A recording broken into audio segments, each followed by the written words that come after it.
Hey everyone, this is Michael again, and welcome to the Monday Night Raw review. And Monday Night Raw, of course, was from the Amway Center in Orlando. And this show was terrible tonight. Awful Monday Night Raw, as always. Garbage. Fucking trash. And they advertise this Raw tonight as in your face. In your face. More like in your trash, because that's what this show belonged in tonight. Belonged in the trash can. And the only reason why they advertise this as in your face for Monday Night Raw is because it's a desperate attempt for them to pop a rating because Monday Night Football ended up returning tonight, which of course my Giants were playing Monday Night Football tonight. They were playing against the Steelers, and of course they lose their first game of the season against the Steelers. I have no hope for the Giants this season. And, what could I say? This just proved it right at the first game tonight against the Steelers. But Monday Night Raw, let's get on with the review of this trash show tonight. So, Monday Night Raw, we had Michael Cole joining us second time on commentary. Tom Phillips is out for a second week. Him and Samoa Joe were not present tonight. So Michael Cole was joined alongside Byron Saxton and Dolph Ziggler, which Dolph did a decent job on commentary. He's no Chris Jericho.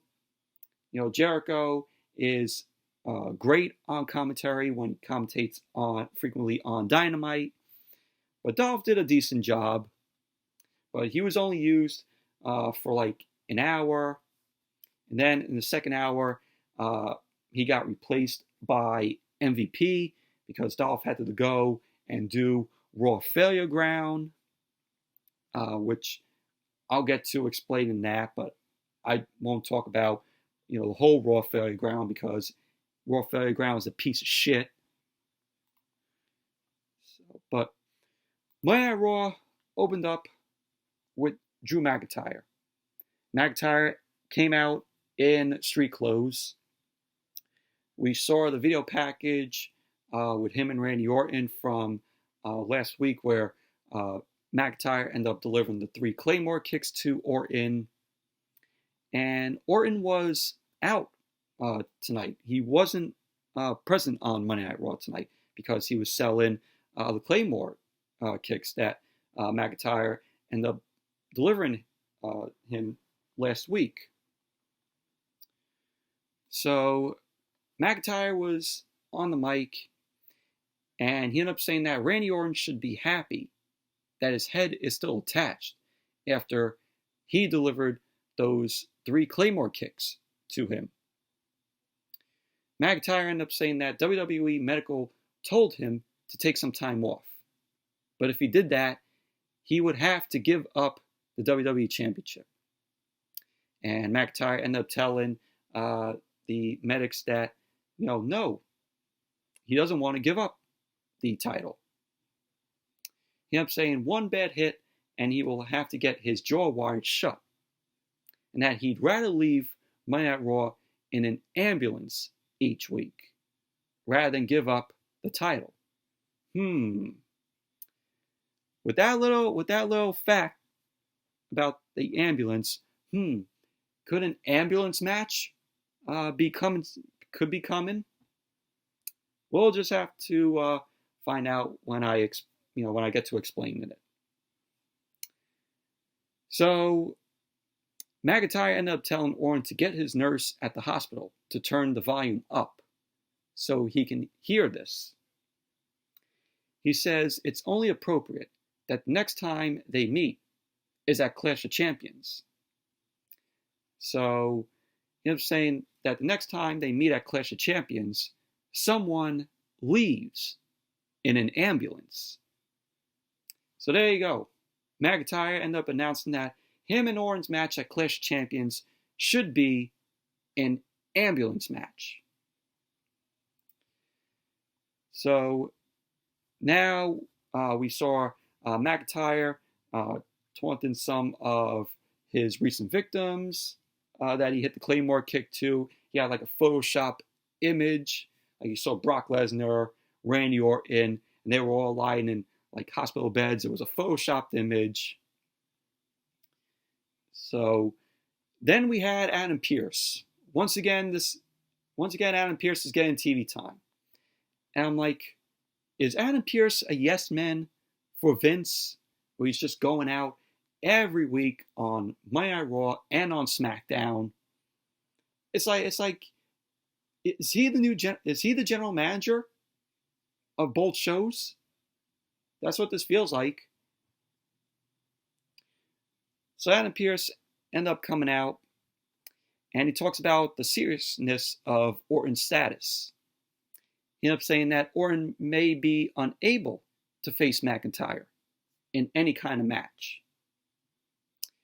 So he ended up saying that now McIntyre's match with Keith Lee becomes more than a match between friends for bragging rights. So Adam Pearce ended up saying that if Keith Lee wins the match tonight and Orton is unable to face McIntyre, then Keith Lee will be the one to face Drew McIntyre at Clash of Champions. So there you go. That was that. And that was how the segment ended, though. Yeah. It was whatever. So then we went to the first match. The Street Profits versus Cesaro and Nakamura. And this was a waste of time. This was a waste of a match. What I did really like was when the match started, you had Cesaro immediately go at Angelo Dawkins, and he ended up hitting a huge uppercut to Angelo Dawkins, which looked brutal. And then Cesaro ended up dropping Dawkins over the top turnbuckle. Nakamura ended up coming in with a high knee. And at the end of the match, we had the Street Profits end up winning the match, where we saw Angelo Dawkins end up going up to the top rope. He ended up hitting the cash out splash onto Cesaro. There you go. The Street Profits win the match. And I'm like, what a waste. What a waste for Cesaro and Nakamura to come over from SmackDown just to lose to the Street Profits. So now what are we going to get on Friday? Are we going to have the Street Profits go to SmackDown and we're going to get a rematch with them? And what I just thought was this could have been a match at Survivor Series. There you go. They just gave away the Survivor Series match tonight on Monday Night Raw. And I'll tell you now, when Survivor Series comes, without a doubt, this is going to be a rematch between the Street Profits, Cesaro, and Nakamura. Guarantee it. And then once Survivor Series comes, I'm going to be like, oh yeah, we saw this on the September 14th edition of Monday Night Raw. So there you go. Anyways, it was a waste. It was a waste of a match. So then we had Lana backstage with Angel Garza. And Lana was like, she can't believe that Mickie James got a title shot when it should have been Natalya. And I'm like, really? This is what we're arguing over? So Lana ended up praising Natalya. Garza agreed to that this is unfair. Ended up saying that, Lana's passion for justice is intoxicating. And then Zelina Vega ended up walking up with Andrade. Zelina ended up asking Lana to give them a minute. So Lana ended up walking away. Zelina Vega ended up ranting at Angel Garza. And he ends up telling, Angel Garza ends up telling Zelina Vega that he's tired of being blamed for every setback that they have when Andrade ended up losing the match. So we had Garza and Andrade argue, and Garza and Andrade ended up brawling in the back, and that was that. Monday Night Raw went to commercial. So there you go. We have the breakup right here of Andrade and Garza. Without a doubt, I'm expecting the match next week on Monday Night Raw. It's going to be Garza versus Andrade. Without a doubt, we're going to be seeing that match next week. Hopefully.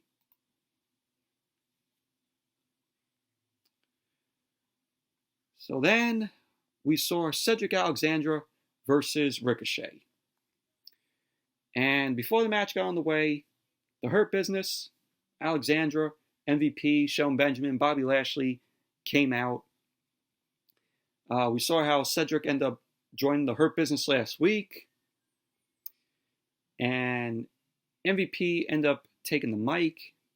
And he makes an announcement. He ended up saying that the business is booming. He ended up going on about why life is good for each of them. Cedric ended up getting on the mic and he ended up talking about how his social media was blowing up last week after he turned on Ricochet and Apollo Crews. And Cedric ended up saying that this is his job and he does whatever it takes to succeed. And he ended up saying that he goes on about getting beat up every week by the Hurt Business. And then being too beat up the next day on Tuesday to play with his kids. And so then out came Ricochet and Apollo Crews. We had Apollo Crews on the mic. He was yelling at Cedric for turning on him and Ricochet last week and selling them out. He ended up saying that Cedric is too weak-minded and that Cedric now has to live with the consequences from the decision he made on joining the Hurt Business. And Ricochet ended up saying that last week's turn hurt more than any beating. Ricochet ended up saying that now he and Apollo Crews are coming for Cedric. So that was that. We had the match. Ricochet ended up taking Cedric Alexander down. Ricochet then ended up sending Cedric to the floor. Ricochet ended up delivering a big kick to Cedric's face from the ring apron, and then delivered a moonsault. And then we had Erik end up running down. He ended up saving Apollo Crews from Bobby Lashley because Apollo Crews came over and dropped Shelton Benjamin, and Bobby Lashley ended up leveling Apollo Crews, and that's when Erik from the Viking Raiders ended up running down. Ivar is out with an injury. He needs, I think, neck surgery. So Erik ended up running down. He ended up saving Apollo Crews from Bobby Lashley. So Erik and Bobby Lashley end up having a brawl up the ramp. So the match ended with Cedric Alexander hitting the lumbar check to Ricochet. And there you go. Cedric Alexander ended up winning the match. Overall, the match itself, it was okay. Post-match, we had the fans, the fans in the Thunderdome went black. The lights end up going out. The Retribution logo ended up appearing on the screen. And we saw 5 members from the group of Retribution. And one member ended up saying that they are the product of empty promises, lies, and betrayal. And that they once trusted, but now they walk with eyes wide open.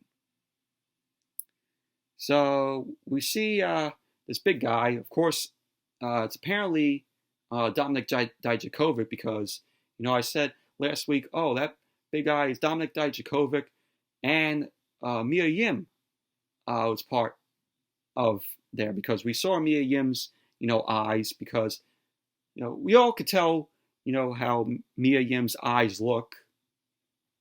Without a doubt, that is Mia Yim as one of the members of Retribution.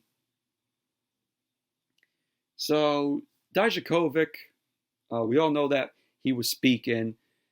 He was adding that they see what superstars are made of, that they are waste, they are scrap, and they are a byproduct. Then seeing how the superstars show loyalty to an entity that casts people aside, like garbage. And when you do that, you become garbage, as what Dijakovic was saying.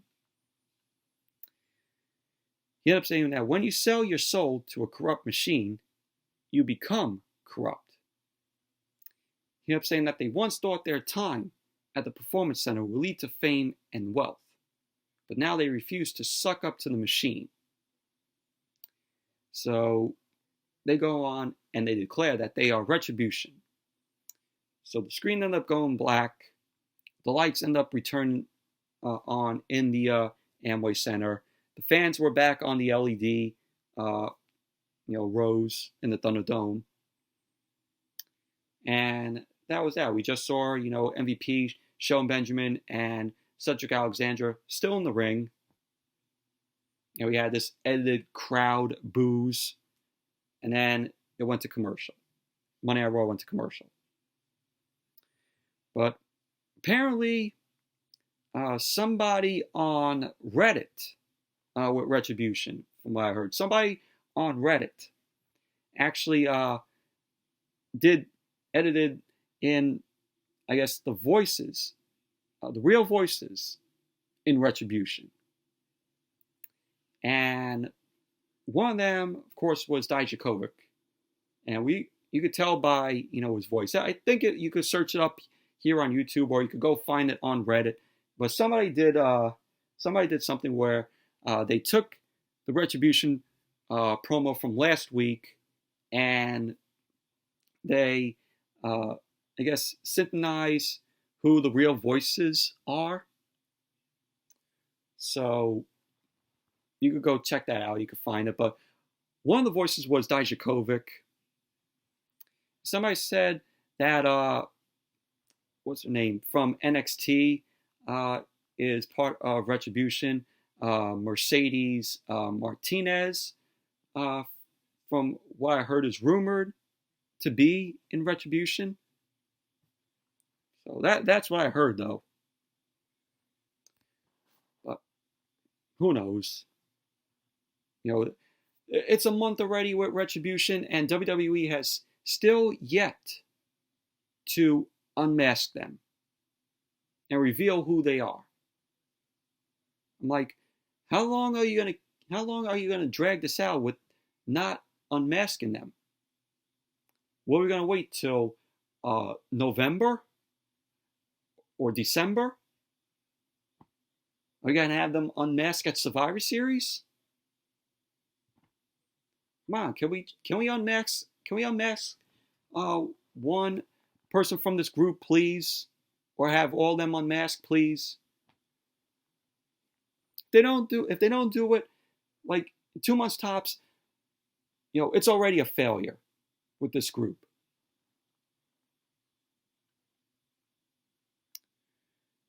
So then we had Sarah Schreiber. Sarah Schreiber was backstage with Mickie James, and Schreiber ended up asking Mickie James what emotion fills her as she prepares for her Raw Women's Championship match tonight against Asuka. Mickie James ended up going on about how much she loves the business and what she's given to it and what a high-stakes champion like Asuka brings out in her. So Mickie ended up saying about wisdom and clarity, and knowing that it's become clear to her that she's always had what it takes to become, Raw Women's Champion. But she ended up saying what fuels her tonight is knowing that this could be her last chance to win the Raw Women's Championship. And that was that. But we all know that Mickie James wasn't going to win. Asuka was going to retain the title. But then we went to Adam Pearce. Adam Pearce was yelling at security over Retribution. The Hurt Business ended up walking up to Pearce. MVP ended up saying that he knows Adam Pearce's job comes with high pressure. But he also knows Pearce will be out of a job if he doesn't find a solution to the whole Retribution problem. Pearce ended up saying that this is not MVP's concern. So Bobby Lashley ends up chiming in and says it is their concern if they say it is. So MVP ended up telling Pearce to listen to Bobby Lashley.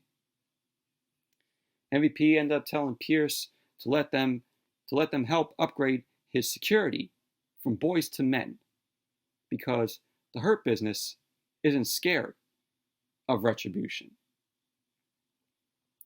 So MVP ended up telling Pearce to let the Hurt Business help him keep his job. And Pearce was like to MVP, you're right. Thanks for volunteering. So Pearce ended up extending his hand for a shake from MVP, and the Hurt Business just laughed at Pearce. And MVP ended up saying that this is being their business, and then he ends up walking off. And so they were just mocking Adam Pearce. And that was that. So then we had the Raw Women's Championship match. Mickie James versus Asuka. Terrible match. Absolutely terrible. We had Asuka win the match. Apparently it was a fuck finish because Asuka had Mickie in the Asuka lock. Mickie ended up resisting, but she did like a turn, and then the referee ends up calling for the bell. Apparently saying that Mickie tapped out. She didn't even tap out. So we have a fuck finish. Asuka wins, retains the Raw Women's Championship match in a horrible, horrible Raw Women's Championship match. Post-match, we had Zelina Vega end up coming out. So we saw the referee was checking on Mickie James at ringside. Zelina Vega got into the ring. She took the mic, and she ended up ranting about how she's been thinking of her future. Vega went on to say that it dawned on her today that she has wasted some of the best years of her career, managing two selfish ingrates like Andrade and Angel Garza. And she ended up saying ingrates, just like Asuka. Vega went on to say that Asuka was handed the Raw Women's Championship by one of the greatest, but she's been nothing but reckless with it. She ended up saying that Asuka has been so worried about the superstars of yesterday, ignoring one of the greatest of today. Vega ended up saying that she's here to tell Asuka that she's ready for the Raw Women's Championship. So Asuka ended up laughing. She ended up talking in Japanese. Zelina Vega then ended up slapping Asuka. And Asuka was looking to come back and do something to Zelina Vega, but Vega ended up exiting the ring. And that was that. So looks like Zelina Vega is getting a shot at the Raw Women's Championship. Alright, so let's play a little Family Feud here. We're looking for the top answer only. What has Zelina Vega done to be next in line for the Raw Women's Championship? Absolutely nothing? Show me nothing. Yeah, points for me for being the top answer only. Yes, she has done nothing to be next in line for Asuka for the Raw Women's Championship. So then we had Charlie Caruso backstage. She was interviewing Keith Lee.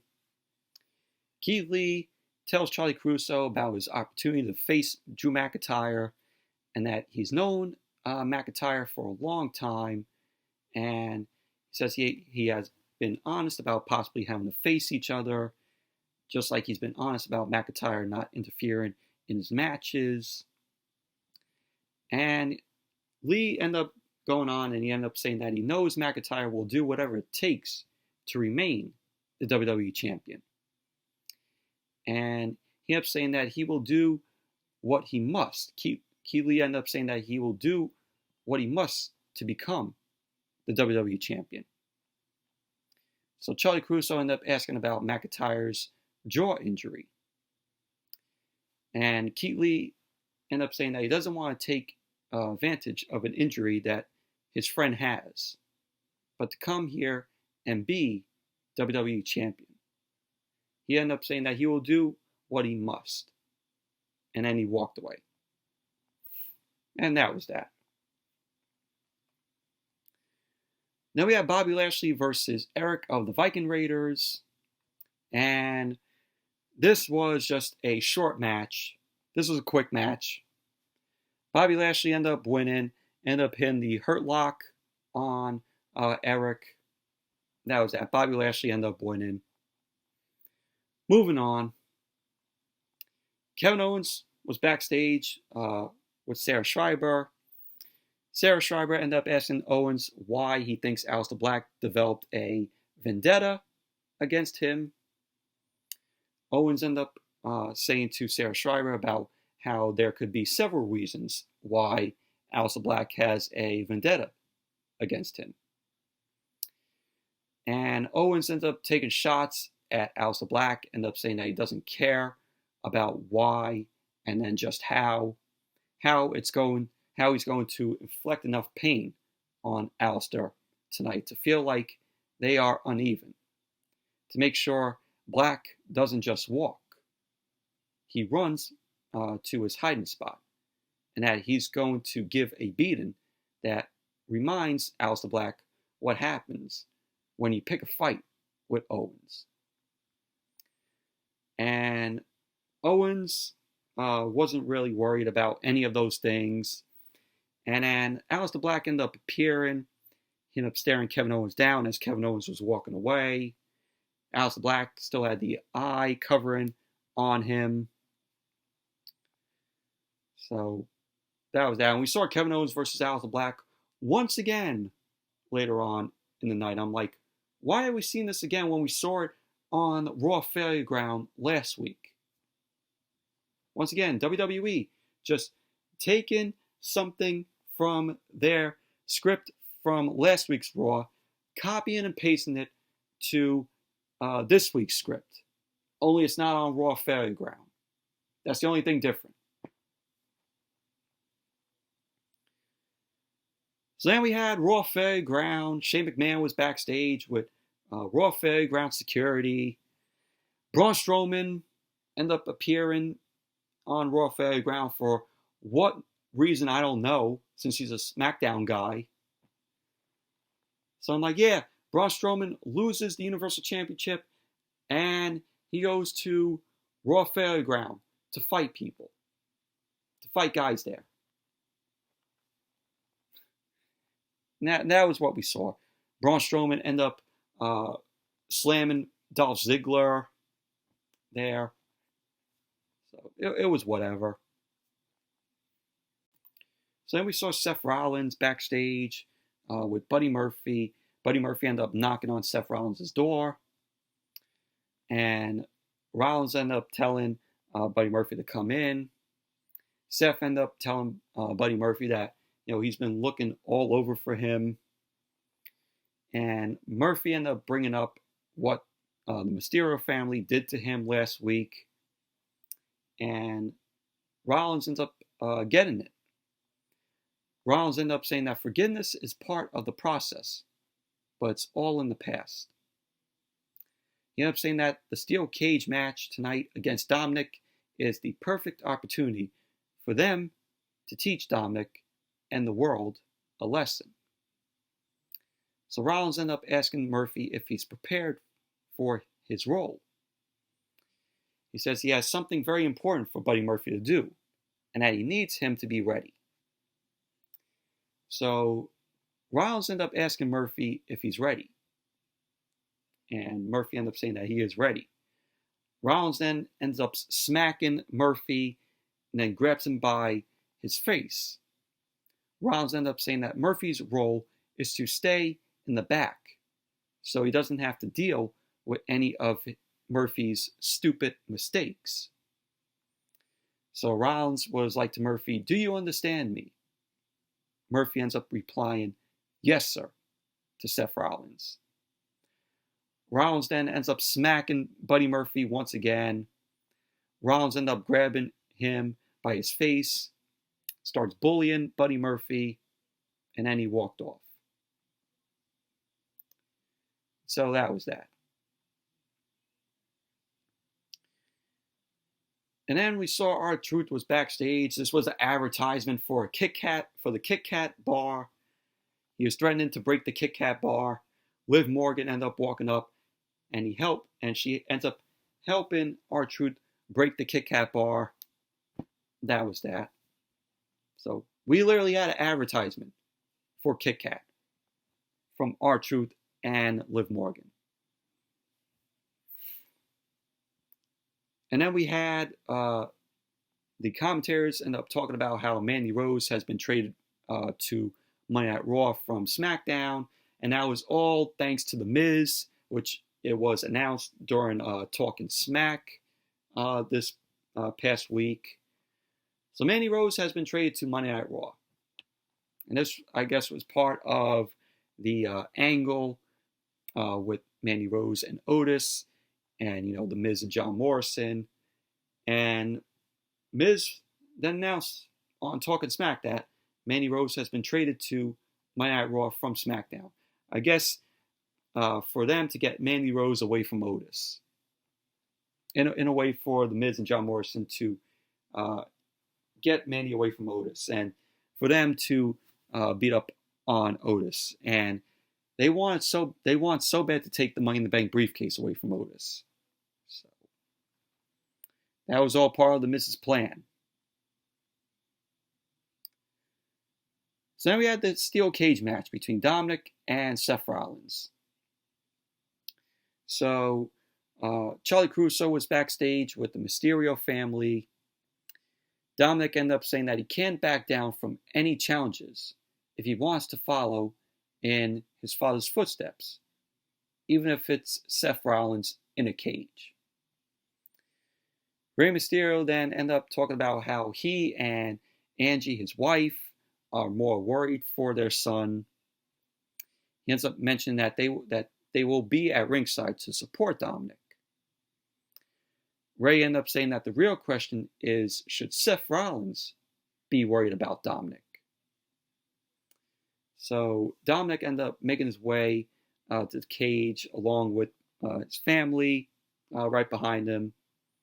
So this is Dominik's first ever steel cage match in WWE. So the match ended up started. Rollins ended up kicking Dominik, ended up being down on him. Dominik ended up nailing a Russian leg sweep to Seth Rollins. Dominik then ended up climbing the cage. Rollins ended up stopping him. Dominik ended up countering a DDT from Seth Rollins, to Seth Rollins. And then we had Buddy Murphy end up out there. He ended up sliding a kendo stick into the ring. So Seth ended up nailing Dominik with the kendo stick. And later on, we had Rey Mysterio end up sliding Dominik a kendo stick. So we had Dominik end up loading kendo stick shots to Seth Rollins. And then we had the cage door open where Rey was trying to pull Dominik out of the cage. And Buddy Murphy ended up taking Ray, ended up slamming him into the barricade. And then right as Seth Rollins was trying to make his way out of the cage, Buddy Murphy ended up closing the cage door onto Seth Rollins. So then at the end of the match, Seth Rollins ended up winning the match, ended up delivering the stomp. It took 2 stomps for Seth Rollins to take down Dominik. So Seth ended up rolling up Dominik, getting the pin. So there you go. Seth Rollins ended up winning the match. But overall, the match itself, it was a decent match. Dominik continues to impress in the ring. He's been getting, a lot, better in the ring.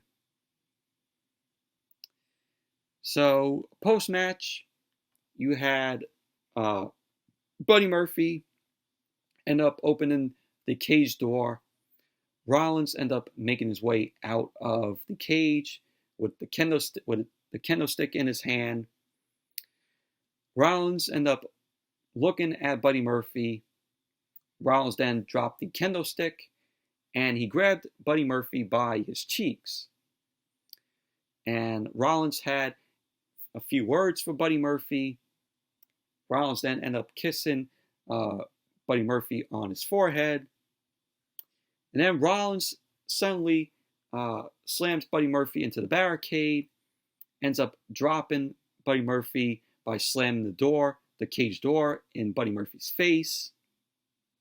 Rollins then ends up yelling at Buddy Murphy, saying, "Oh, do you like how this feels?" Like that. And then Rollins ended up walking up to Ray's wife, Angie, and his daughter, Aaliyah. Rollins then ends up telling Angie that she did a hell of a job with Dominik. And he ended up saying that he hopes Aaliyah turns out better. Rollins ended up walking off.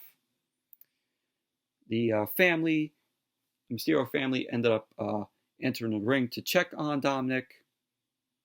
So then we had Aaliyah end up stopping at the cage door to check on Buddy Murphy. So I'm like, is WWE teasing a relationship with Aaliyah and Buddy Murphy? A relationship, storyline here? Could be. But they all enter the ring to check on Dominik. They end up calling for, a medic to come in and help. And that was that. But it was a decent steel cage match between Dominik and Seth Rollins. So then we went to Raw Fairground. Braun Strowman decimated everybody there, including Dolph Ziggler. Fuck Raw Fairground. Charlie Caruso was backstage. She was with Drew McIntyre. She was bringing up how Keith Lee made it clear that he will do what he has to get a chance at the WWE Championship. McIntyre ended up telling Charlie Caruso that he hopes he would do anything it takes. He went on about Keith Lee and Randy Orton. Keith Lee then ended up appearing, and he asks Charlie Caruso to excuse them, which Charlie Caruso then does. McIntyre ended up asking if he can help Keith Lee. Keith Lee ended up saying that it would be helpful if McIntyre didn't drag his name and reputation. And he thought they were supposed to be friends.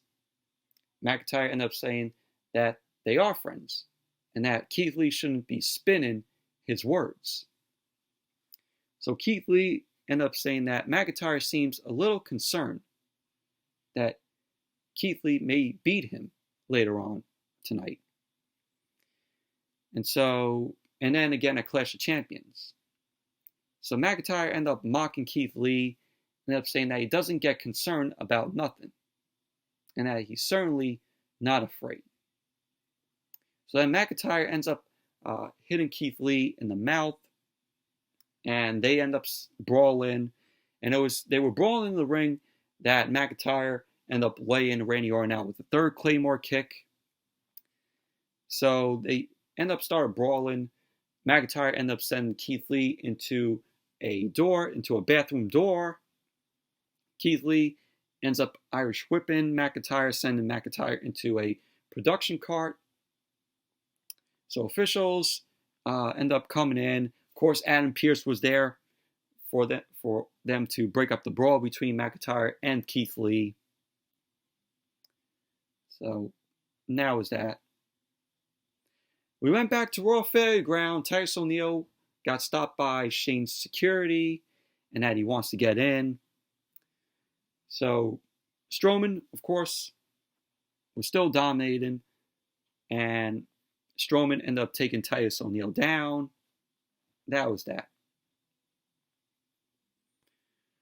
Why is Raw Fairground still a thing? Kevin Owens versus Aleister Black. And we saw this last week.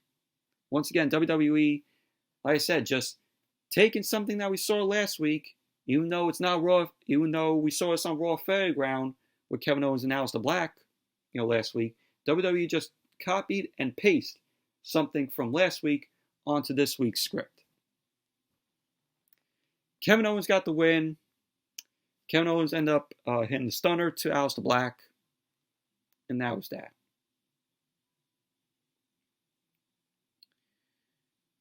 So then we saw the Riot Squad versus Lana and Natalya. Shayna Baszler and Nia Jax were on commentary here. This was boring. This was garbage. Riot Squad easily wins. And they end up dropping Lana for the win. So that was that. Post-match, Liv Morgan, Ruby Riott end up standing tall in the ring. Shayna Baszler and Nia Jax end up in the ring. And Jax and Baszler end up turning their attention to Lana and Natalya. Baszler end up tossing Lana to the floor. Nia Jax end up clearing the announce table. And so Nia Jax ended up putting Lana through the announce table with a Samoan drop. And this was basically WWE punishing Lana because her husband, Miro, of course, who was Rusev, signed and is now with AEW. That was the only reason why WWE did that with Lana tonight. Because her husband is part of AEW. And that was the only reason why they did it. More Raw Fairground with Braun Strowman. Whatever. Main event, Drew McIntyre versus Keith Lee. And this was, a okay match, in my opinion. And what I don't like is that Keith Lee is now wearing a singlet. He never wore a singlet. It's like WWE is changing everything with this guy. Gave him shitty new music. Giving him a singlet to go out and wrestle with. In NXT, he didn't wear a singlet. He might have wore it once, and that was that. But WWE is trying to make Keith Lee the next Big E, is what I'm seeing. So, Michael Cole, during the match, confirmed that Randy Orton versus McIntyre at Clash of Champions will be an ambulance match, and that if Randy Orton is unable to compete, and if Keith Lee wins, Keith Lee will get a shot at Clash of Champions against Drew McIntyre. So Michael Cole confirmed that, of course. So neither McIntyre or Keith Lee won this match, because we had Retribution come out. We had Keith Lee and McIntyre both down. Retribution comes out, and Retribution ends up, coming out, and the Hurt Business end up coming out. Retribution and the Hurt Business start brawling on the outside. Keith Lee and Drew McIntyre end up recovering. Both of them run the ropes. They leapt out, and they took out the Hurt Business and all of Retribution. So that was that, and that was how the in-your-face edition of Monday Night Raw went off the air. Yeah, this whole Monday Night Raw, absolute garbage. This belonged in your trash, not in your face. Belonged in your trash can. But that was Monday Night Raw. Terrible, terrible show. And that's it for the Monday Night Raw review. Thank you all for watching. Hope you all enjoyed this review. And definitely give the video a thumbs up, comment, subscribe. And until next video, I'll see you all later.